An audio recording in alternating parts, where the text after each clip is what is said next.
था। पहला फैक्टर जो था वो कार्बन कार्बन की इलेक्ट्रोनेगेटिविटी डिफरेंस और कार्बन और हाइड्रोजन की इलेक्ट्रोनेगेटिविटी डिफरेंस। तो इसके लिए एक्यूरेट जो है हम नॉन पोलर बॉन्ड लिख देते हैं, नॉन पोलर बॉन्ड। ये चीज आपको मैं बता भी चुका था लेकिन फिर रिवाइज कर रहा हूं मैं कि इसके अंदर हम जब कार्बन कार्बन बॉन्ड की इलेक्ट्रोनेगेटिविटी देखते हैं, जब बेटा इक्वल इलेक्ट्रोनेगेटिविटी हो तो इलेक्ट्रॉन जो है वो सेंटर में दोनों के साथ इक्वली शेयर हो रहे होते हैं, तो पोलैरिटी क्रिएट नहीं होती। पार्शियल पॉजिटिव या पार्शियल नेगेटिव चार्जेस वहां पर नहीं डेवलप हो रहे होते, तो वो नॉन पोलर बॉन्ड बन जाता है। और नॉन पोलर बॉन्ड जो होता है वो लीस्ट रिएक्टिव है। ये क्या है बेटा? लीस्ट रिएक्टिव है। सेकंड जो इसके अंदर मेन फैक्टर है वो बेटा सिग्मा बॉन्ड का है। सेकंड हम सिग्मा बॉन्ड कहेंगे, और सिग्मा बॉन्ड के लिए टर्म यूज होती है इनर्टनेस या इनर्ट बॉन्ड है ये, ठीक है ना। तो यहां पर आप लिख सकते हैं इनर्टनेस ऑफ सिग्मा बॉन्ड। ये इनर्ट क्यों है बेटा? इनर्ट इसलिए है, अगर ये कार्बन है उसका ये एक ऑर्बिटल है, यहां पर इलेक्ट्रॉन इसका है, ये दूसरा कार्बन है यहां पर उसका ये ऑर्बिटल है, ये इलेक्ट्रॉन है, यहां पर बॉन्ड इनके होंगे, बाकी इधर यहां बॉन्ड है, यहां ये। तो जरा गौर करें तो यहां पर सेंटर में इलेक्ट्रॉनिक डेंसिटी है, बिल्कुल right on the nuclear axis, बिल्कुल न्यूक्लियर एक्सिस के ऊपर जो है इलेक्ट्रॉनिक डेंसिटी मौजूद है। If any electron loving CPC wants to attack this type of hydrocarbon, it will be unable to attack। अगर कोई इलेक्ट्रॉन लविंग सीपीसी आती है जिसको आप इलेक्ट्रोफाइल बोलते हैं, पॉजिटिवली चार्ज सीपीसी है, तो बेटा ये इलेक्ट्रॉन खुद दो पॉजिटिव चार्जेस या दो कार्बन के न्यूक्लियाई के दरमियान जो है बेटा धंसे हुए हैं, ठीक है ना। ये इजीली अवेलेबल नहीं है to attack on this electrophile, ये आसानी से अटैक नहीं कर सकते। So we can say that sigma bond और इनर्ट। जब सिग्मा बॉन्ड इनर्ट है तो वो अल्केन को लीस्ट रिएक्टिव बना देता है, ठीक हो गया। लेकिन इसके बावजूद जो अल्केन हैं, अल्केन बेटा रिएक्शन दो तरह के शो कर रहे हैं। एक पहला सब्स्टिट्यूशन रिएक्शन है, सब्स्टिट्यूशन रिएक्शन।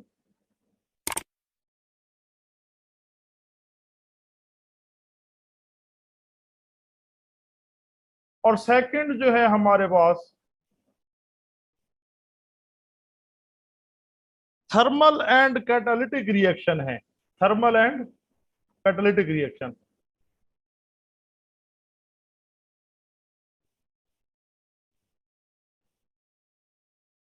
क्वेश्चन ये है कि जो अल्केन है बेटा वो एडिशन रिएक्शन क्यों शो नहीं करते? आप में से कोई एक बंदा बताना चाहे तो।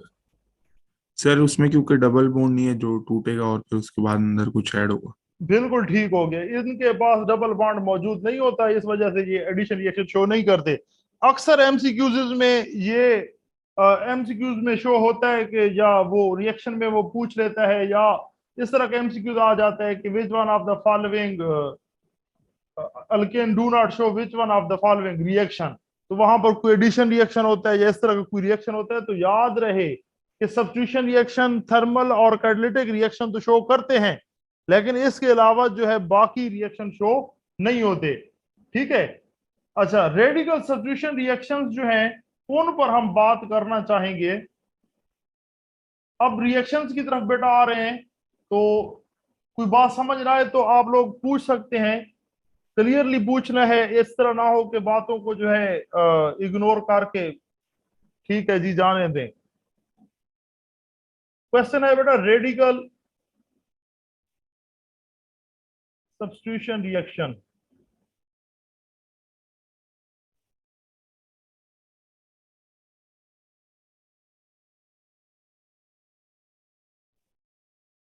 अच्छा, रेडिकल जो है बेटा ये वो सीपीसी है जो हाईली रिएक्टिव होती है, हाईली रिएक्टिव होती है, इसके पास एक अनपेयर्ड इलेक्ट्रॉन होता है, और यही अनपेयर्ड इलेक्ट्रॉन जो है बेटा रिएक्टिव होता है। इसी अनपेयर्ड इलेक्ट्रॉन की वजह से ये ज्यादा रिएक्टिव है। और ये बनती कैसे है, इसकी फॉर्मेशन कैसे होगी? इसकी फॉर्मेशन के लिए बेटा आप इलेक्ट्रिक स्पार्क दे सकते हैं, मतलब एक डिस्चार्ज ट्यूब में कोई गैस रख दी है और उसमें से हाई वोल्टेज का करंट पास किया तो रेडिकल बनेगा, ठीक है ना। सेकंड जो है इसके लिए टेम्परेचर, हाई टेम्परेचर हो, टेम्परेचर हाई हो। और थर्ड जो है लाइट हो, फोटोकेमिकल रिएक्शन हो, या सनलाइट जो है वो वहां पर रोल प्ले कर रही हो। ये लाइट जो है वो भी रेडिकल जो है उसकी फॉर्मेशन में रोल प्ले करती है। अच्छा, अल्केन के केस में हम देखेंगे कि कैसे रेडिकल सब्स्टिट्यूशन रिएक्शन होता है। बेटा अल्केन के केस में रेडिकल सब्स्टिट्यूशन रिएक्शन के 3 स्टेप्स हैं, और वो कौन कौन स्टेप्स हैं? पहला जो है इनिशिएशन है,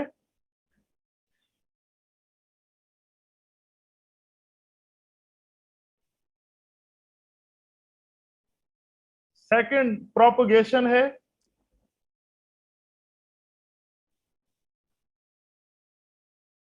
and the last and third one is termination.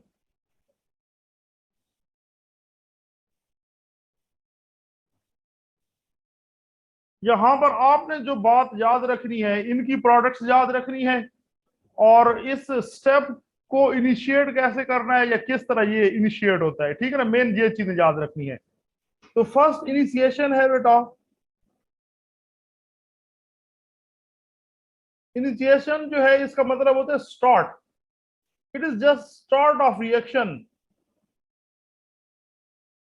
उस रिएक्शन का स्टार्ट होगा। और इसमें होता क्या है, इसके अंदर बेटा सनलाइट जो है वो यूज होती है टू फॉर्म रेडिकल, रेडिकल बनाने के लिए सनलाइट यूज होगी। फॉर एग्जाम्पल, अगर हमारे पास हेलोजन है और इस हेलोजन के ऊपर हम सनलाइट फॉल करा रहे हैं, इसकी बॉन्ड क्लीवेज होगी, और ये क्लीवेज याद रहे होमोलिटिक क्लीवेज होती है, ठीक है ना, होमोलिटिक क्लीवेज होती है। अगर ये सनलाइट इसके ऊपर फॉल करती है तो ये एक इलेक्ट्रॉन इस तरफ मूव करेगा और ये इसका एक इलेक्ट्रॉन इस तरफ मूव करेगा, और रिजल्टेंट हमारे पास जो प्रोडक्ट होगी वो 2 रेडिकल बनेंगे, ठीक है ना। अगर यहां पर एक्स की जगह मैं कहता हूं कि क्लोरीन है, तो क्लोरीन के केस में Cl और इसकी होमोलिटिक क्लीवेज के बाद Cl रेडिकल बनेंगे, 2 Cl रेडिकल बनेंगे, ठीक है। तो आप ये भी कह सकते हैं इनिशिएशन के लिए कि ये वो स्टेप है जिसके अंदर रेडिकल की फॉर्मेशन होती है, रेडिकल्स बनते हैं, ठीक हो गया।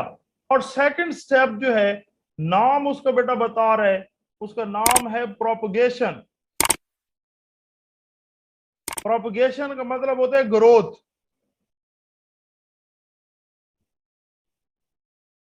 आप लोग बायो के अंदर प्रोपगेशन टॉपिक एक पढ़ते हैं, ये प्लांट्स के रिलेटेड, तो इसके अंदर भी बिल्कुल वही सेम सिनेरियो है, रिएक्शन प्रोसेस है ये।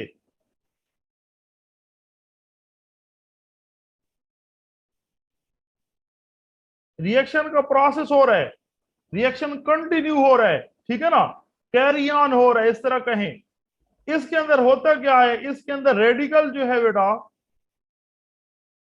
ये रिएक्ट करता है मॉलिक्यूल के साथ, और ये मॉलिक्यूल किस चीज का है, ये अल्केन है, कोई भी अल्केन का मॉलिक्यूल है। अगर यहां पर मैं अल्केन कहता हूं कि ये CH4 है, मीथेन है बेटा, तो मीथेन के साथ जैसे ये रिएक्शन होगा, यहाँ पर रेडिकल मैं Cl रेडिकल ले रहा हूँ, X रेडिकल की बजाय Cl रेडिकल ले रहा हूँ, तो यहाँ पर होमोलिटिक क्लीवेज, इधर भी होमोलिटिक क्लीवेज हो रही है। होमोलिटिक क्लीवेज में होता क्या है बेटा, बॉन्ड जो है वो इक्वली मूव कर रहे होते हैं दोनों एटम्स की तरफ। ये एक इलेक्ट्रॉन इधर है, एक इलेक्ट्रॉन इधर है, ये एक इलेक्ट्रॉन इधर आएगा और ये एक इलेक्ट्रॉन इधर आएगा। बॉन्ड के लिए 2 इलेक्ट्रॉन जरूरत होते हैं, ठीक है ना। जब ये इलेक्ट्रॉन इधर आ गए, ये इधर आ गए, तो यहां बॉन्ड तो बन गया। अच्छा, ये जो है इसका एक इलेक्ट्रॉन अनपेयर्ड हो गया CH3 का।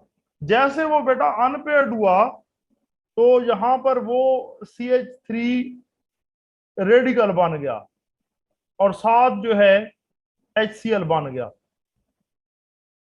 HCl। नेक्स्ट में अगेन ये, अब ये रेडिकल है, ये रिएक्टिव CP3 है, CH3। तो यहां पर क्या चांसेस हो सकते हैं? पहला चांस ये है कि CH3 जो है वो CH3 के साथ रिएक्ट करके इथेन बना दे। दूसरा चांस ये है कि CH3 जो है वो एक और क्लोरीन के साथ रिएक्ट करके CH3Cl जो है इथाइल, सॉरी इथाइल कहता हूं, मिथाइल क्लोराइड बना दे। एक रेडिकल के साथ रिएक्ट करके ये प्रोडक्ट बनेगी। अच्छा, इसके बाद अगले स्टेप में यही स्टेप कंटिन्यू हो रहा है बेटा, इसी का अगला रिएक्शन का स्टेप है, रिएक्शन मैकेनिज्म का है। ये प्रोडक्ट जो है ये बनेगी, मतलब CH3 is going to react with Cl radical, and in this result it will form methyl chloride. In next step, another hydrogen will be replaced by a chlorine atom.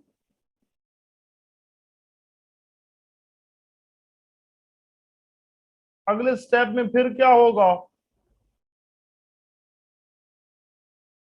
ये एक और हाइड्रोजन एटम को आप replace कर दें।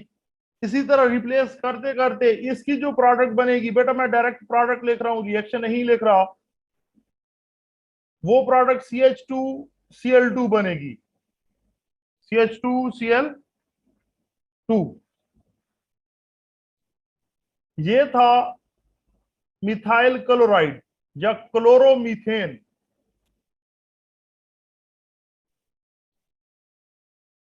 Chloromethane, और ये जो है ये डाई क्लोरोमीथेन है।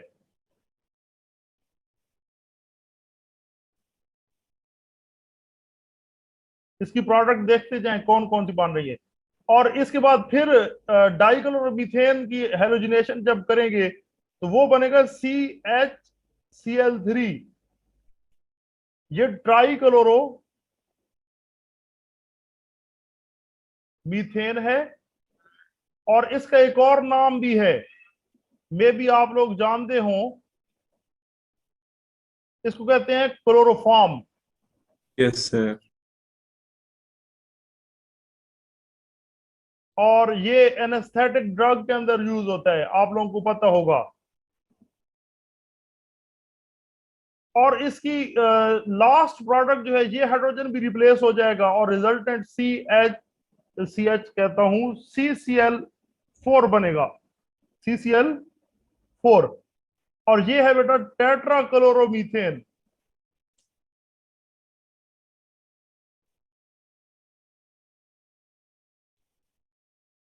मीथेन, ये जो टेट्रा क्लोरोमीथेन है बेटा ये सॉल्वेंट के तौर पर यूज होता है, और न्यूक्लियर मैग्नेटिक रेजोनेंस के अंदर भी इसको आप यूज कर सकते हैं, एक अच्छा सॉल्वेंट है, ठीक है ना।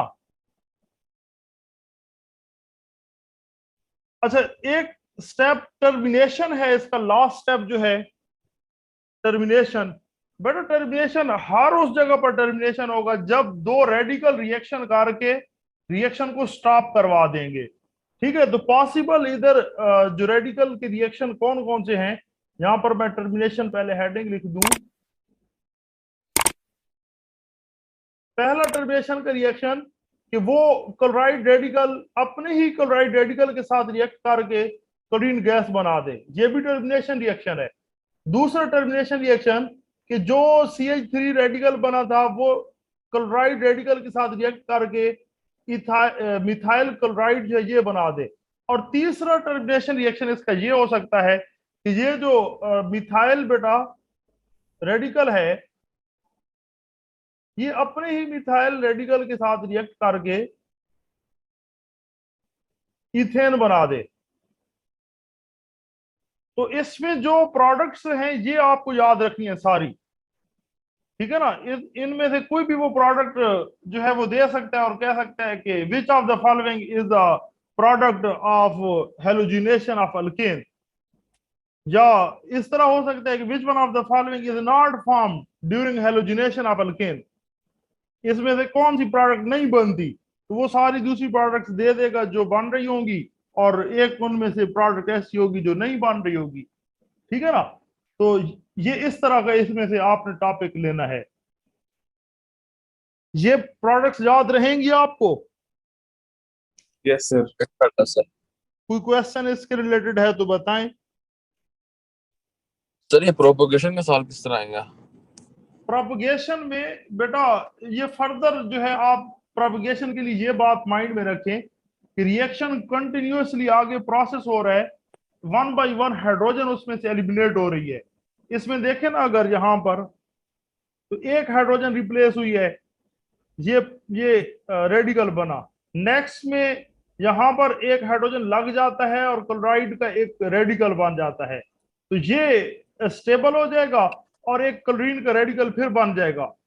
वो क्लोरीन का रेडिकल फिर इसी के साथ रिएक्ट करेगा, एक हाइड्रोजन को वहां से एलिमिनेट करवाएगा। प्रोपगेशन में एक बात याद रहे कि इसमें एक रेडिकल होता है और एक न्यूट्रल मॉलिक्यूल होता है, ये दो चीजें इधर रिएक्ट करेंगी। ऐसे नहीं है कि आप रेडिकल को रेडिकल के साथ रिएक्ट कराएं, रेडिकल रेडिकल में अगर आप रिएक्ट कराना हो तो आप उसको फिर टर्मिनेशन कहेंगे, क्यों, उसमें एक ही प्रोडक्ट बनती है और वो न्यूट्रल बनती है। बात समझ आई है? Yes sir. हाँ, ये चीज इसके अंदर है। अच्छा, इसके बाद ऑक्सीडेशन के बारे में बात करेंगे हम। ऑक्सीडेशन के लिए बेटे एक छोटा सा फार्मूला है, याद रखें आप। हमारे पास एक अल्केन जो है, अगर इसकी हम करते हैं ऑक्सीडेशन, ये याद रहे बेटा, ये वाला रूल जो है हमेशा ऐसे ही होगा। आपको आगे अल्कोहल की रिएक्शन, एल्डिहाइड कीटोन के रिएक्शन हैं, कार्बोक्सिलिक एसिड के रिएक्शन हैं, ऑक्सीडेशन और रिडक्शन रिएक्शन, उनमें ये काम आएगी बात। अल्केन की ऑक्सीडेशन से अल्कोहल बनेगा, अल्कोहल्स बनते हैं। और अगर आप अल्कोहल की ऑक्सीडेशन करेंगे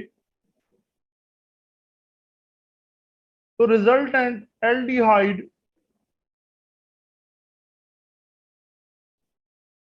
या कीटोन होगा। प्राइमरी अल्कोहल एल्डिहाइड बनाते हैं, सेकेंडरी अल्कोहल कीटोन बनाते हैं, टर्शियरी अल्कोहल ऑक्सीडेशन के अगेंस्ट रेजिस्टेंट शो करते हैं। तो जनरल हम ये बात देख लेते हैं कि एल्डिहाइड और कीटोन बनेगा। अच्छा, फिर एल्डिहाइड और कीटोन की ऑक्सीडेशन अगर करेंगे तो इसके बाद कार्बोक्सिलिक एसिड बनता है,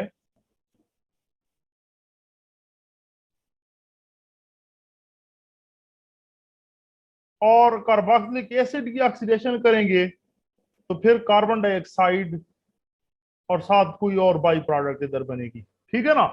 ये ऑक्सीडेशन का ये सीन होता है, एक चेन की तरह ये चल रहा है। और अगर आप रिडक्शन करेंगे तो इसी का रिवर्स प्रोडक्ट ऐसे बनेगी, कार्बन डाइऑक्साइड की रिडक्शन से कार्बोक्सिलिक एसिड, इसकी रिडक्शन से एल्डिहाइड कीटोन, एल्डिहाइड कीटोन की रिडक्शन से अल्कोहल, और अल्कोहल की रिडक्शन से जो है अल्केन बनता है। बात समझ आ गई है? अब यहां पर यस सर। जो ऑक्सीडेशन है बेटा, ऑक्सीडेशन एक बर्निंग भी होती है और एक कैटालिटिक ऑक्सीडेशन भी होती है। अगर टर्म आ जाए बर्निंग या कंबसन या कंबसन, ये दोनों सेम टर्म्स हैं। बर्निंग और कंबशन में जब भी कोई भी हाइड्रोकार्बन है, इसको आप बेटा बर्न करेंगे तो इसकी जो प्रोडक्ट बनती है, याद रहे ये प्रोडक्ट हमेशा कार्बन डाइऑक्साइड, कुछ अमाउंट कार्बन मोनोऑक्साइड की और वाटर होगा। ये साथ जहां पर कॉमा लगाया है ये डिपेंडेंट है। अगर एक्सेस अमाउंट में ऑक्सीजन मौजूद है तो कार्बन डाइऑक्साइड होगी, और अगर पार्शियल अमाउंट है, थोड़ी अमाउंट में ऑक्सीजन मौजूद है, तो फिर कार्बन मोनोऑक्साइड होगी। ये बात समझ आ गई है? Yes sir. चाहे वो अल्केन है, चाहे अल्कीन है, या बेंजीन है, ठीक है ना, उन सारों की बर्निंग से जो है कार्बन डाइऑक्साइड और वाटर बनता है। अगर आ गई बात कैटालिटिक ऑक्सीडेशन की, एक टर्म है कैटालिटिक ऑक्सीडेशन।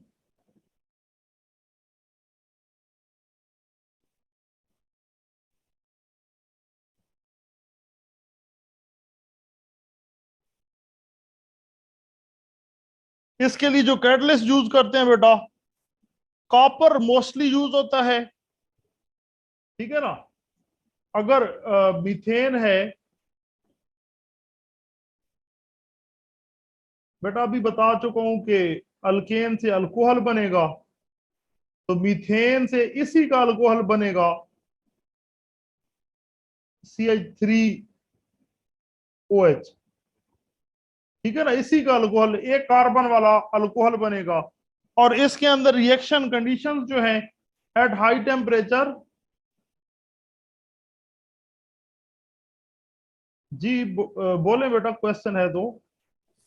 सर ये कैटालाइटिक ऑक्सीडेशन में ऐसे मॉलिक्यूल्स यूज होते हैं जैसे KMnO4 हो गया, K2Cr2O7, उसको कहते हैं कैटालाइटिक ऑक्सीडेशन। जी जी बिल्कुल, कैटलिस्ट उसके अंदर कोई ना कोई आप यूज करेंगे, ठीक है ना।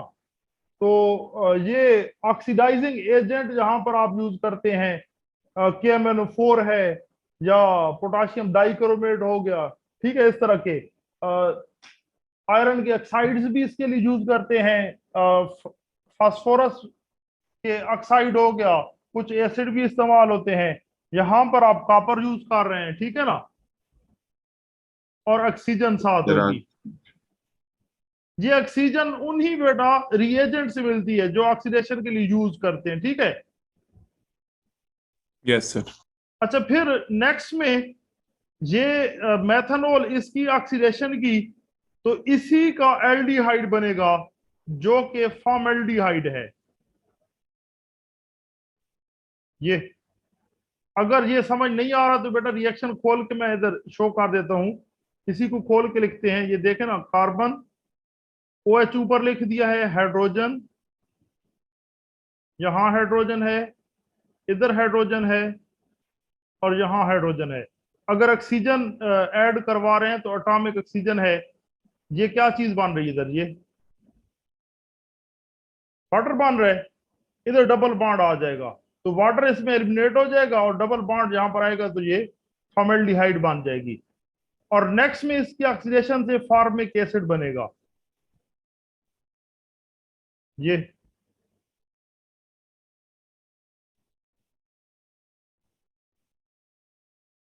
और नेक्स्ट में ये कार्बन डाइऑक्साइड बनती है, ये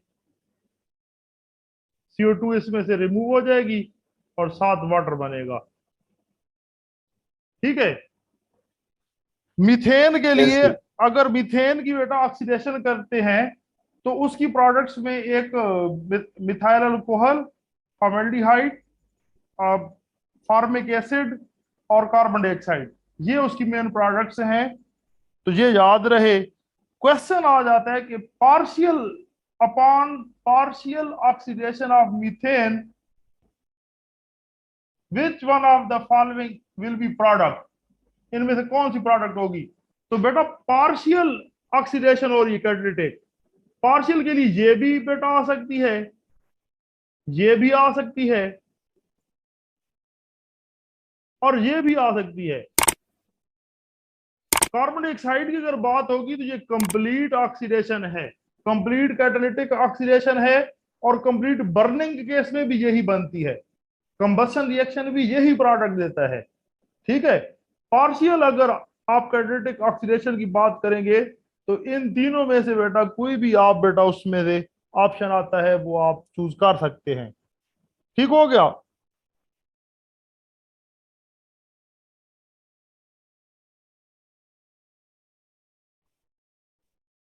इसके बाद नेक्स्ट जो है वो अल्केन के रिएक्शन तकरीबन हो गए हैं। मीथेन के यूजेस जो हैं बेटा वो देखने हैं।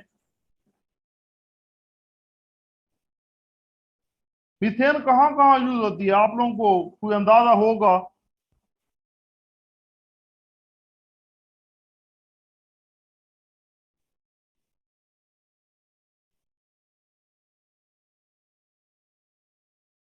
आवाज आ रही है मेरी? यस सर, सर आ रही ये है सर। ज्यादातर सर फर्टिलाइजर। ऑटोमोबाइल वगैरह में, हीटर्स में, ओवन में। बिल्कुल, पहला इसका यूज जो है एज ए फ्यूल यूज होती है। ठीक है, ये हो गई बात। इसके बाद इसको जो है बेटा एलिमिनेटिंग गैस के तौर पर भी यूज किया जा सकता है, रोशनी के लिए यूज किया जा सकता है। और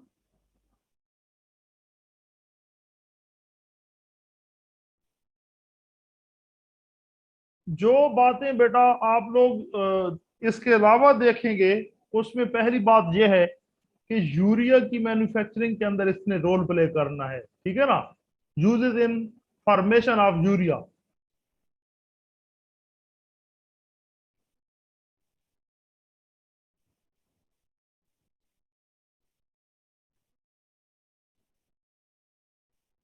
अच्छा, इसके अलावा रॉ मटेरियल है। किन चीजों के लिए रॉ मटेरियल है बेटा? अभी आपने बहुत सारे कंपाउंड्स जो हैं इसके लिए देखे हैं। मिथाइल क्लोराइड देखा है, CH3Cl, नाइट्रोमीथेन हो गया,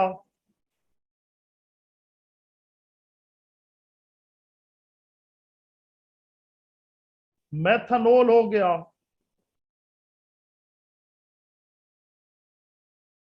फार्मिक एसिड हो गया,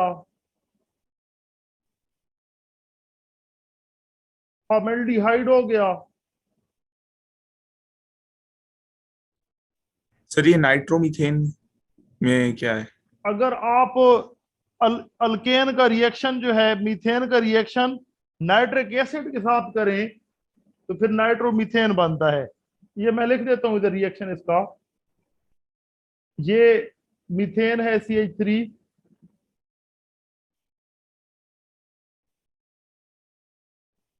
और ये HONO2, ये HNO3 है। ठीक है ना? Nitric acid. ये बेटा वाटर बन गया इधर से ये, और ये NO2 इसके साथ कार्बन के साथ रिप्लेस हो जाएगा, तो सॉरी हाइड्रोजन की जगह आ जाएगा नाइट्रो ग्रुप। ये नाइट्रोमीथेन। नाइट्रोमीथेन से बाकी आप कंपाउंड इसके अमाइन भी बना सकते हैं, वो बाकी रॉ, इसको भी रॉ मटेरियल के तौर पर यूज किया जा सकता है। अच्छा, एक और चीज जो मीथेन ने यूज होना है वो पेंट्स के अंदर, कार्बन ब्लैक के अंदर, कार्बन ब्लैक की फॉर्मेशन में यूज होगी। Formation of carbon black.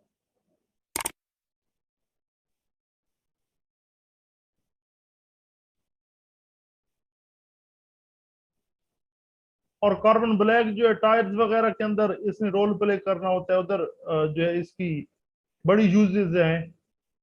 Paints के अंदर है बेटा, प्रिंटिंग इंक्स हो गया,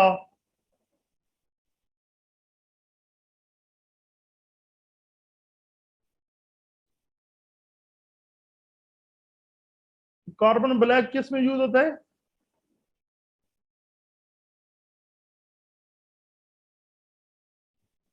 टायर्स के इंक। अंदर। ठीक है ना? Yes sir.